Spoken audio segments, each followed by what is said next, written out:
بسم اللہ الرحمن الرحیم نحمدہ ونصلی ونسلم علی رسولہ الکریم اما بعد فاعوذ باللہ من الشیطان الرجیم بسم اللہ الرحمن الرحیم وَإِذْ قَالَ إِبْرَاهِيمُ رَبِّ أَرِنِي كَيْفَ تُحْيِي الْمَوْتَى قَالَ أَوَلَمْ تُؤْمِنْ قَالَ بَلَى وَلَكِنْ لِيَطْمَئِنَّ قَلْبِي قَالَ فَخُذْ أَرْبَعَةً مِّنَ الطَّيْرِ فَصُرْهُنَّ إِلَيْكَ ثُمَّ اجْعَلْ عَلَى كُلِّ جَبَلٍ مِّنْهُنَّ جُزْءًا ثُمَّ ادْعُهُنَّ يَأْتِينَكَ سَعْيًا وَاعْلَمْ أَنَّ اللَّهَ عَزِيزٌ حَكِيمٌ صدق اللہ مولانا العظیم وبلغنا رسولہ النبی الکریم الامین۔ کل کی آیت میں حضرت عزیر علیہ السلام کا واقعہ بیان کیا گیا تھا کہ کس طرح ان پر 100 سال کے لیے اللہ تعالیٰ نے موت کو طاری کیا، پھر 100 سال کے بعد زندہ کیا، اور حضرت عزیر علیہ السلام کے اس موت سے قبل اور بعد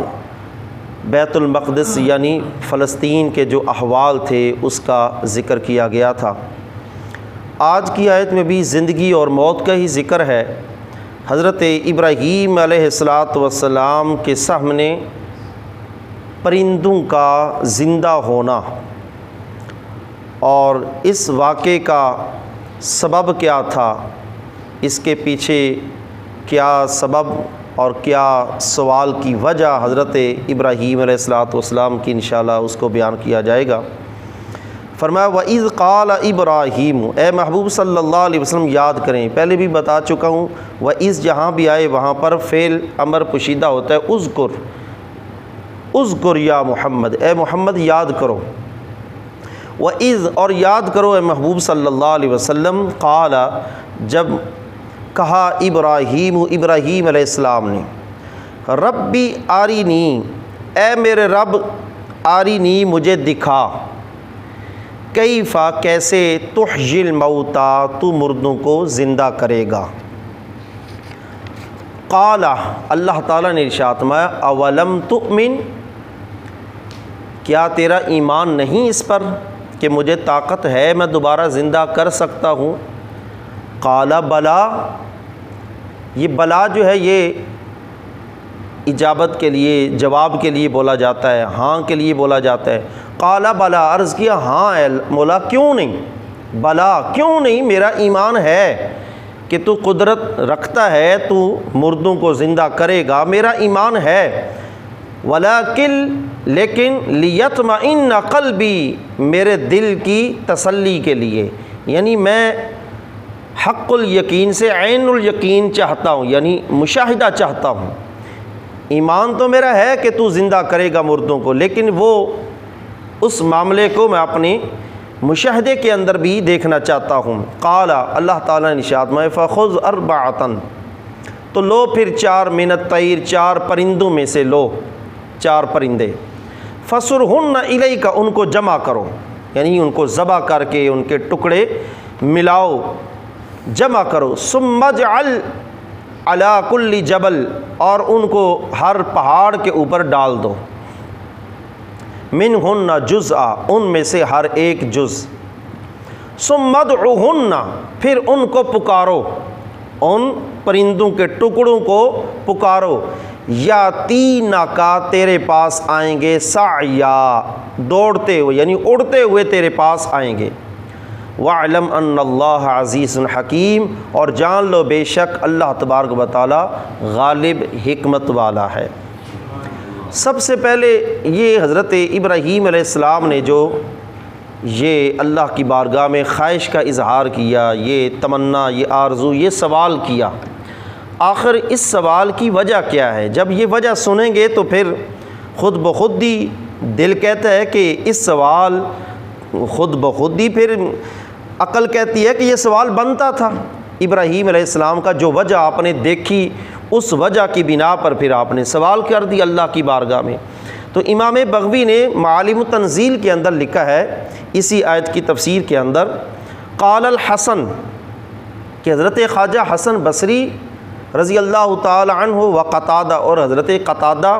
و عطاء الخراسانی، اور حضرت عطاء خراسانی و ابن جریج، ان 5 مفسرین کرام کے حوالہ سے حضرت امام بغوی معالم تنزیل کے اندر لکھتے ہیں کہ کانا سبب ھذا السؤال من ابراہیم علیہ السلام، اس سوال کا سبب کیا تھا کہ آپ نے اللہ کی بارگاہ میں سوال کیا ہے اللہ تو مردوں کو کیسے زندہ کرے گا، کیف تحیی الموتیٰ، مردے کیسے زندہ کرے گا، اس سوال کا سبب کیا ہے، وجہ کیا ہے، کیوں یہ سوال کیا؟ وہ لکھتے ہیں امام بغوی انہ مر علی دابۃ میتۃ، حضرت ابراہیم علیہ السلام کا ایک مردار کے پاس سے گزر ہوا، ایک مردہ جانور تھا۔ وقال ابن جریج کانت جیفۃ حمار، حضرت ابن جریج کہتے ہیں کہ وہ جو مردہ تھا وہ گدھا تھا، مرا ہوا گدھا تھا۔ اس کے پاس سے جب حضرت ابراہیم علیہ السلام گزرے، وہ تھا کہاں؟ بساحل البحر، سمندر کے کنارے پر، سمندر کے کنارے پر وہ گدھا مرا ہوا پڑا تھا۔ قد رآہا توزعتھا دواب البحر والبر، اور حضرت ابراہیم علیہ السلام نے دیکھا کہ خشکی اور تری کے جاندار اس کو نوچ رہے ہیں۔ وَكَانَ إِذَا مَدَّ الْبَحْرِ، جب سمندر جو تھا اس نے مد کی، یعنی مد و جزر پڑھتے ہیں آپ، مد اور جزر، مد کہتے ہیں کہ وہ جو سمندر کی لہریں اٹھ کر باہر آتی ہیں اس کو مد کہتے ہیں، جب وہ لہریں واپس جاتی ہیں ان کو جزر کہتے ہیں۔ اذا مد البحر، جب سمندر نے اپنی لہروں کو باہر نکالا، جاءت الحیتان و دواب البحر، تو ان سمندر کی باہر آنے والی لہروں سے، موجوں سے کے ساتھ مچھلیاں آ گئیں اور بھی سمندری کچھ جاندار آئے۔ فَأَقَلَّ مِنْهَا، ان مچھلیوں نے جب تک اس گدھے کے پاس، اس مردار کے پاس وہ پانی رہا، وہ موج آتی ہے پانی کی تو موج کے ساتھ وہ مچھلیاں آئی، سمندری کچھ جاندار آئے۔ فَأَقَلَّ مِنْهَا، اس مردار سے، گدھے سے انہوں نے اس کا گوشت نوچ کر کھایا۔ فَمَا وَقَعَ مِنْهَا يَسِيرُ فِي الْبَحْرِ، اور اس گدھے کے گوشت کھانے کے دوران ایک چھوٹا سا ذرہ برابر بھی اس کے گوشت کا پانی میں نہیں گرنے دیا، پانی میں گرنے نہیں دیا۔ حَتَّى إِذَا جَزَ الْبَحْرُ وَرَجَعَ، یہاں تک کہ جب سمندر کے اندر جزر آئے یعنی لہر واپس گئی، پانی واپس ہوا۔ جاءت السباع، اب درندے آ گئے، جب پانی واپس گیا درندے آ گئے۔ فَأَكَلَتْ مِنْهَا، درندوں نے بھی اس گدھے کا گوشت کھانا شروع کر دیا۔ فَمَا سَقَطَ مِنْهَا يَسِيرُ تُرَابًا، انہوں نے بھی کھانے کے دوران کوئی ایک چھوٹا سا اس کا گوشت کا ٹکڑا بھی مٹی پر نہیں گرنے دیا، یعنی سارا وہ جو بھی توڑا اس کو کھایا۔ حَتَّى ذَهَبَتِ السَّبَاع، یہ درندے چلے گئے۔ وَجَاءَتِ الطَّيْرُ، اب پرندے آ گئے۔ فَأَكَلَتْ مِنْهَا، پرندوں نے بھی اس گدھے کا گوشت کھایا۔ فَمَا سَقَطَ مِنْهَا قَطَعَتْهَا الرِّيحُ فِي الْهَوَاءِ، اور پرندوں نے جو نوچ کر جب اڑے تو انہوں نے بھی اس کے گوشت کا چھوٹا ذرہ بھی ہوا کے اندر چھوڑا نہیں، یعنی جو بھی توڑا کاٹا اس سے اپنی چونچ کے اندر اس کو نگلا، زمین پر نہیں گرنے دیا۔ فَلَمَّا رَآهَا ابراہیم علیہ السلام، جب ابراہیم علیہ السلام نے یہ معاملہ دیکھا، فَتَعَجَّبَ، تو آپ نے تعجب کیا۔ وقال یا ربی، اللہ کی بارگاہ میں عرض کیا، کیف فارینی کیف تحییھا، اے اللہ ان کو تو کیسے دوبارہ اس کو مردوں کو زندہ کرے گا، کیف تحییھا، اس گدھے کو، اس مردار کو تو کیسے زندہ کرے گا۔ قد علمت، حالانکہ میں جانتا ہوں، میرا علم ہے، میرا یقین ہے، لتجمعنھا من بطون السباع وحواصل الطیر واجواف دواب البحر، اے اللہ میرا علم، میرا یقین ہے کہ تو اس کو جمع کر سکتا ہے، لَتَجْمَعَنَّهَا، یہ جو پرندوں نے، مچھلیوں نے، سمندری جانداروں نے، ہوا کے پرندوں نے اور درندوں نے اس گدھے کا گوشت نوچا ہے، اب مختلف جانداروں کے جسموں کا حصہ بن چکا ہے، ان کے پیٹوں کے اندر اس کے گوشت کے ٹکڑے چلے گئے ہیں۔ قد علمت لتجمعنها، میں جانتا ہوں، میرا یقین ہے کہ تو یہ جمع کر سکتا ہے، تو ضرور بھی ضرور جمع کرے گا، میرا علم ہے، میرا یقین ہے۔ من بطون السبع، کہ جن درندوں نے کھایا ان کے پیٹوں سے تو نکال کر جمع کرے گا دوبارہ۔ وحواسل الطیر، حواسل کہتے ہیں یہ پوٹ نہیں ہوتی پرندوں کی پوٹ، پرندوں کی پوٹوں سے تو نکال کر اس کے ٹکڑوں کو جمع کرے گا۔ وَأَجْوَافِ دَوَابِ الْبَحْرِ، اسی طرح سمندر کے جو جاندار مچھلیوں کے پیٹوں کے اندر اس کے گوشت کے جو ٹکڑے چلے گئے ہیں، لَتَجْمَعَنَّهَا، تو ضرور بھی ضرور اس کو جمع کرے گا، لیکن فَأَرِنِي كَيْفَ تُحْيِيهَا، میں صرف دیکھنا چاہتا ہوں تو کیسے جمع کرے گا، میں یہ مشاہدہ کرنا چاہتا ہوں، یقین ہے، میرا ایمان بھی ہے کہ تو کر سکتا ہے اور کرے گا، میں صرف یہ دیکھنا چاہتا ہوں۔ تو اللہ تبارک و تعالیٰ نے حضرت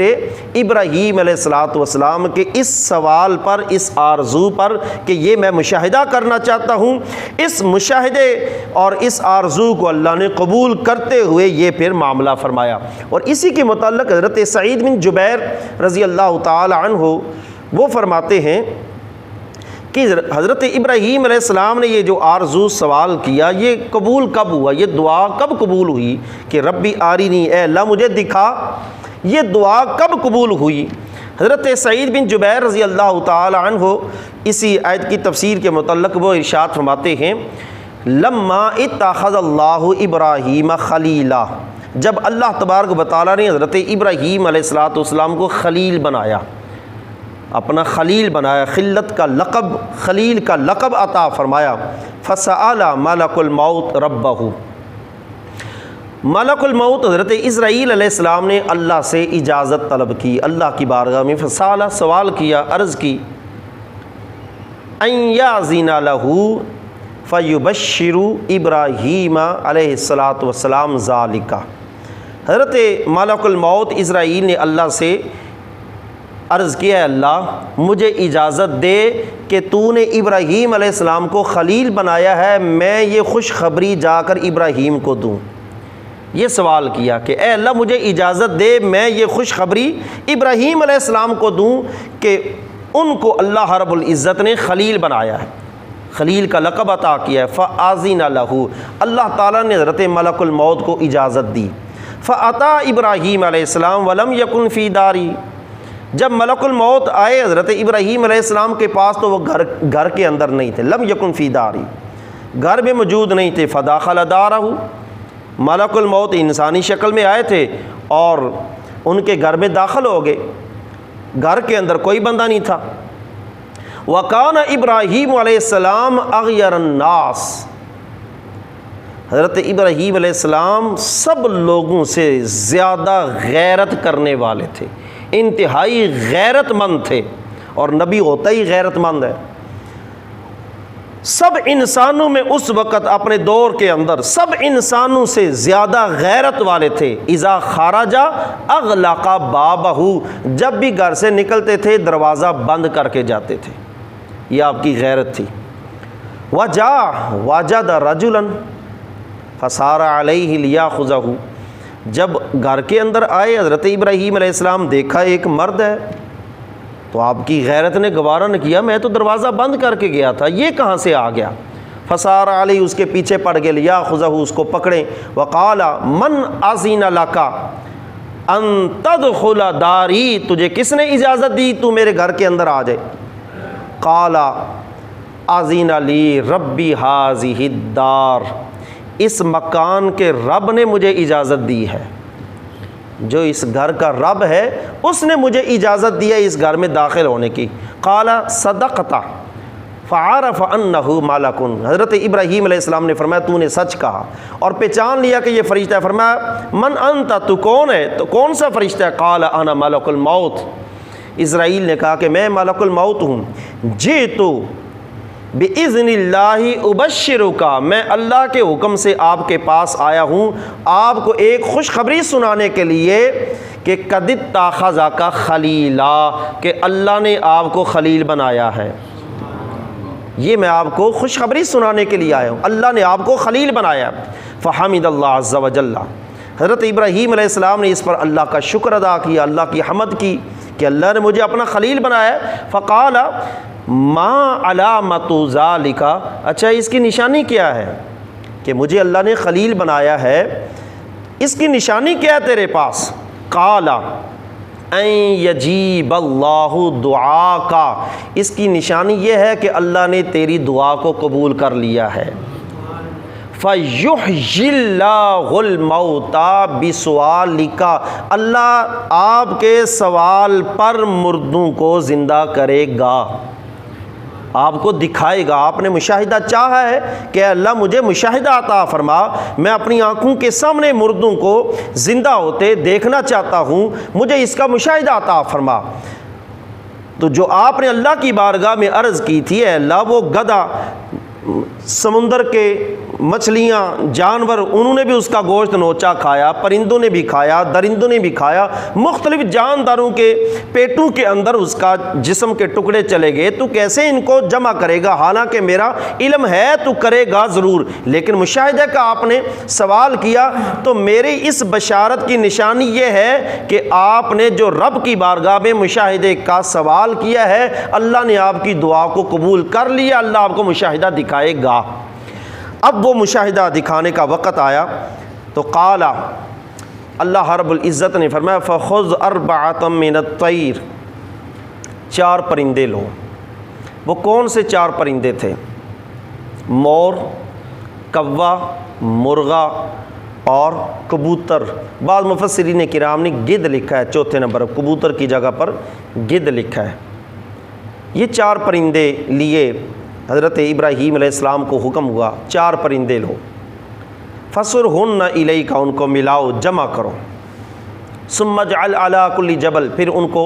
ہر پہاڑ کے اوپر ڈال دو، مِنْهُنَّ جُزْءً، ان میں سے ہر ایک جز کو، ثُمَّ ادْعُهُنَّ يَأْتِينَكَ سَعْيًا، پھر ان کو بلاؤ تیرے پاس اڑتے ہوئے، دوڑتے ہوئے آئیں گے۔ اب اس کے متعلق حضرت عبداللہ بن عباس رضی اللہ تعالی عنہ، حضرت قتادہ رضی اللہ تعالی عنہ، آپ ارشاد فرماتے ہیں امرہ ان یجعل کل طائر 4 اجزاء، اللہ نے فرمایا 4 پرندے لو، ہر پرندے کے 4 حصے کرو، 4 ٹکڑے کرو، ہر پرندے کے 4 ٹکڑے کرو، فَيَجْعَلُوهَا عَلَىٰ 4 اجبل، اور جو آپ کے سامنے 4 پہاڑ ہیں، ان 4 پہاڑوں کے اوپر ان پرندوں کو ڈال دو۔ لیکن حضرت ابن جریج کہتے ہیں جَازَأَهَا 7 اجزاء، حضرت ابراہیم علیہ السلام نے ان 4 پرندوں کے 7 ٹکڑے کیے، وَوَضَعَهَا عَلَىٰ 7 اجبل، اور 7 پہاڑوں کے اوپر پھینکے، ثم امسک رؤوسہن، ان کے جو سر تھے ان پرندوں کے، وہ سر اپنے پاس رکھ لیے، سر پاس رکھ لیے۔ بعض مفسرین کرام نے فرمایا کہ ان کے پر کا ایک ایک ذرہ اتارا، ان کے جسم کا بہت سے ٹکڑے کیے، ان 4 پرندوں کے ٹکڑوں کو، ان کے پروں کو مکس کر کے ملا کر پھر ان پہاڑوں کے اوپر ڈال دیا۔ تو اللہ رب العزت نے فرمایا ثم ادعوہن، ان کو پکارو، فدعاہن، حضرت ابراہیم علیہ السلام نے اپنے پاس ان پرندوں کے سر رکھ کر ان پرندوں کے جسم کے ٹکڑے مکس کر کے پہاڑوں کے اوپر پھینکا، پھر ان کو پکارا تعالین باذن اللہ، اللہ کے حکم سے آ جاؤ، تعالین باذن اللہ، اللہ کے حکم سے آ جاؤ۔ فجعلت کل قطرۃ دم طائر تطیر الی القطرۃ الاخری، جب حضرت ابراہیم علیہ السلام نے پکارا تو ان پرندوں کا جو خون کے قطرے مختلف جگہ پر گرے ہوئے تھے، مختلف جگہ پر جو خون کے قطرے گرے تھے، چاہے جب انہوں نے ان کو ذبح کیا وہاں گرے تھے، یا جہاں مختلف پہاڑوں کے اوپر ان کے جسموں کے ٹکڑے گرے پڑے تھے اور وہاں پر خون کے قطرے بھی تھے، جب پکارا تعالین باذن اللہ، اللہ کے حکم سے آ جاؤ، تو کیا ہوا کہ ان پرندوں کے خون کا ہر قطرہ تطیر الی القطرۃ الاخری، دوسرے قطرے کے ساتھ مل گیا، وَكُلُّ رِيشَةٍ تَطَيَّرُ إِلَى الرِّيشَةِ الْأُخْرَى، ہر پرندے کا پر اٹھ کر دوسرے پر کے ساتھ مل گیا، وَكُلُّ عَزْمٍ يَسِيرُ إِلَى الْعَزْمِ الْآخَرِ، ہر پرندے کی ہڈی دوسری ہڈی کے ساتھ مل گئی، وَكُلُّ بِضْعَةٍ تَسِيرُ إِلَى الْأُخْرَى، اور ہر پرندے کا ٹکڑا دوسرے پرندے کے ساتھ مل گیا۔ اب وہ سروں کے بغیر وہ پرندے، چاروں پرندوں کے ٹکڑے، ان کے خون کے ٹکڑے، ان کے پروں کے حصے وہ آپس میں مل کر چاروں پرندے اکٹھے ہو گئے، سروں کے بغیر تھے۔ اب وہ اڑتے ہوئے آ رہے ہیں، ثم اقبلنا الی رؤوسہن، وہ سروں کے بغیر اڑتے ہوئے پرندے آئے اپنے سروں کی طرف، اور وہ پرندے آ کر سروں کے ساتھ مل گئے۔ یہ مشاہدہ اللہ تعالیٰ نے حضرت ابراہیم علیہ السلام کو کروایا کہ وہ پرندوں کے ٹکڑے مختلف جگہ پر پھینکے، اللہ کے حکم سے پھر وہ ٹکڑے اٹھے اور اٹھ کر مل گئے۔ فرمایا یاتینک سعیا واعلم ان اللہ عزیز حکیم، جان لو کہ بے شک اللہ تعالیٰ غالب حکمت والا۔ یہاں پر تھوڑا سا غور اور تصور کریں، یہ تو چار پرندے تھے، ان کے جسم کے ٹکڑے حضرت ابراہیم علیہ السلام نے اپنے سامنے پہاڑوں کے اوپر پھینکے تھے، تو ان کے سامنے وہ ٹکڑے، ان کے خون کے ٹکڑے، ان کے پروں کے حصے وہ اٹھ کر اپنے وہ اس پرندے کے جز کے ساتھ ملتے گئے۔ تصور کریں کہ جو بندے جل کر راکھ ہو جاتے ہیں، اب جو سمندر پانی میں غرق ہو جاتے ہیں، مختلف پانی کے جانداروں کے پیٹ کا حصہ بن جاتے ہیں، یا مٹی میں جن کی ہڈیاں چور و چور ہو کر مل جاتی ہیں، جب قیامت کا دن ہوگا اللہ کا حکم ہوگا، صرف ان کو اللہ کا حکم ہے، جہاں جہاں بھی وہ حصے ہوں گے، وہ اجزاء ہوں گے، وہ حصے اللہ کے حکم کے سننے کے ساتھ ہی وہاں سے اٹھ کر، اگرچہ ان کے درمیان، ان ٹکڑوں کے درمیان ہزاروں میل کا فاصلہ ہی کیوں نہ ہو، جب اللہ کا حکم ہوگا وہ اجسام کے بکھرے ہوئے ٹکڑے آپس میں مل جائیں گے، جیسے اللہ نے حضرت ابراہیم علیہ السلام کو یہ مشاہدہ عطا فرمایا۔ اب اس رکوع کے اندر 3 آیتیں ہیں، تینوں آیتوں کے اندر مفہوم جو موضوع ہے وہ ایک ہی ہے کہ اللہ مارتا ہے، اللہ کے قبضے میں ہی موت ہے، اللہ کے قبضے میں ہی زندگی ہے۔ وہ پہلی آیت کے اندر جب نمرود کے ساتھ مکالمہ ہوا تو حضرت ابراہیم علیہ السلام نے اللہ تعالیٰ کی وحدانیت کے دلائل دیتے ہوئے ارشاد میں میرا رب تو وہ ہے جو زندہ بھی کرتا ہے اور موت بھی دیتا ہے، مارتا بھی ہے، زندہ بھی کرتا ہے۔ پہلی آیت کے اندر بھی اللہ تبارک و تعالیٰ کی اس صفت کا ذکر کہ وہ زندگی بھی عطا کرتا ہے، موت بھی دیتا ہے۔ دوسری آیت کے اندر حضرت عزیر علیہ السلام کا ذکر کہ ان پر موت طاری کی، ان کے گدھے پر موت طاری کی۔ حضرت عزیر علیہ السلام کو 100 سال کے بعد زندہ کیا، ان کی آنکھوں کے سامنے بھی ان کو بھی مشاہدہ عطا فرمایا، ان کو بھی مشاہدہ کروایا کہ گدھے کی وہ خاک میں ملی ہوئی ہڈیاں وہ اٹھیں اور اٹھ کر مل گئیں، وہ ہڈیاں مکمل ہوئی، ان کے اوپر پھر گوشت چڑھا، گوشت کے اوپر پھر کھال آئی، کھال کے اوپر بال بھی آئی، یہ سارا مشاہدہ حضرت عزیر کو اللہ نے کروایا۔ اور اس آیت کے اندر بھی اللہ تبارک و تعالیٰ کی وہی صفت کہ اللہ زندگی بھی عطا کرتے ہیں، اللہ موت بھی دیتے ہیں، اور موت دے کر اللہ دوبارہ زندہ کرے گا۔ کیسے زندہ کرے گا یہ اللہ تبارک و تعالیٰ نے ہمیں اپنے انبیاء کے ذریعے یہ ہمیں کامل اور یقینی علم عطا فرمایا ہے۔ اب یہ اہل ایمان کا اس پر علم ہے کہ بعث بعد الموت، کہ اللہ تبارک و تعالی مرنے کے بعد دوبارہ زندہ کرے گا۔ اہل شرک جو ہے مشرکین ہندو جو ہیں غیر مسلم وہ اس کا انکار کرتے ہیں کہ اللہ مار کر دوبارہ زندہ کیسے کر سکتا ہے، لیکن اللہ نے اپنے انبیاء کو مشاہدہ کروایا اور وہ اس مشاہدے کے توسل سے اللہ نے پھر ہمیں بھی یہ اہل ایمان کو علم یقینی عطا فرمایا ہے۔ اللہ تبارک و تعالی ہمیں اپنی ذات کے متعلق صحیح اور جو درست نظریات عقائد ہیں وہ رکھنے کی توفیق عطا فرمائے۔ آمین۔ وآخر دعوانا الحمدللہ رب العالمین۔